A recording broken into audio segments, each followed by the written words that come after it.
Le complot, selon vous, a été organisé par le vice-président Lyndon Johnson, qui trouvait les frères Kennedy trop curieux. Il y a aussi des théories qui disent que justement le CIA voulait faire quelque chose contre Kennedy. It's just improbable that Kennedy was killed by one person from one side only. Lee Harvey Oswald est bien le tueur de John Kennedy à Dallas le 22 novembre 1963.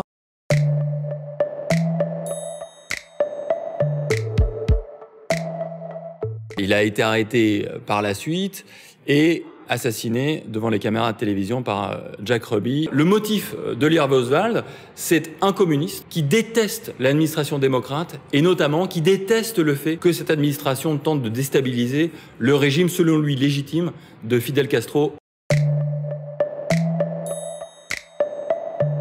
Lee Harvey Oswald n'est pas n'importe qui, c'est quelqu'un qui est passé en URSS, qui est revenu aux États-Unis. Donc c'est quelqu'un qui était inspecté, regardé, surveillé, et de le retrouver là, pratiquement tranquille, et assassiner le président, ça peut sembler à beaucoup étonnant. Il y a aussi évidemment le fait que lui-même, avant d'être écouté par la justice, se fait assassiner. On veut le faire taire.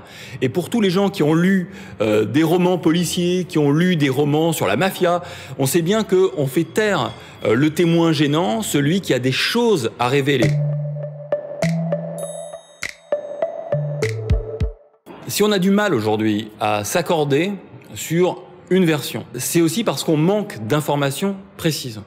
C'est cette impression d'une enquête bâclée, ces documents qui ont disparu, c'est ces témoins qui n'ont pas été écoutés au bon moment, qui à la fois ouvrent un champ de théorie, mais qui en même temps ne le referment pas. Et donc c'est dans cet entre-deux-là que viennent se placer énormément de théories sur le FBI, sur la CIA, sur les soviétiques, sur les castristes, donc sur le régime de Castro à Cuba, sur la mafia. On a beaucoup de gens qui avaient intérêt à la mort de Kennedy. Et le simple fait de trouver dans les archives des gens qui évoquent la possibilité joyeuse de la mort de Kennedy fait que ces gens-là sont souvent immédiatement considérés comme faisant partie de ce grand complot. Allen Dulles, qui dirige la CIA, est viré par le président Kennedy après le fiasco de la baie des cochons.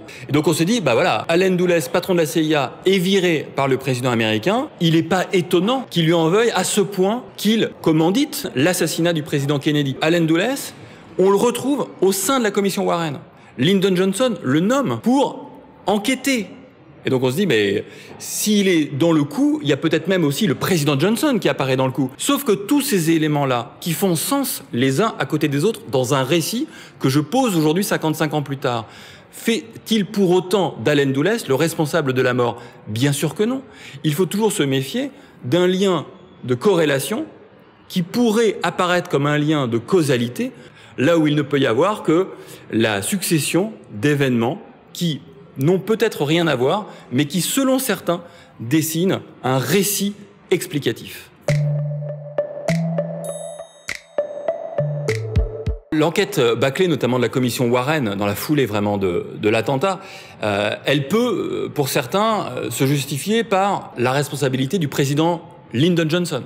Johnson, vice-président, devient président si Kennedy meurt, il fait assassiner Kennedy. Vous voyez, il y a une rationalité, d'autant plus que Kennedy se fait assassiner à Dallas, au Texas, qui est l'État de Lyndon Johnson. Donc il a des réseaux sur place. Après, on peut aussi se dire que cette enquête est bâclée aussi parce qu'il y a des gens qui ont intérêt à ce qu'on ne mette pas en avant leur incompétence. La CIA, le FBI, et surtout le FBI, la police, n'ont pas permis d'empêcher la mort du président des États-Unis. S'il y a quand même bien une mission qui est peut-être la plus importante de toutes, c'est quand même de protéger le corps du président des États-Unis.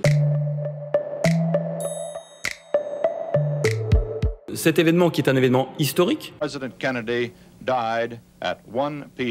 qui est la mort du président américain, devient un objet culturel. Et donc on quitte progressivement la sphère du réel pour entrer dans la sphère de l'imaginaire. C'est pour ça que 55 ans après, les théories du complot ne se dégonflent pas.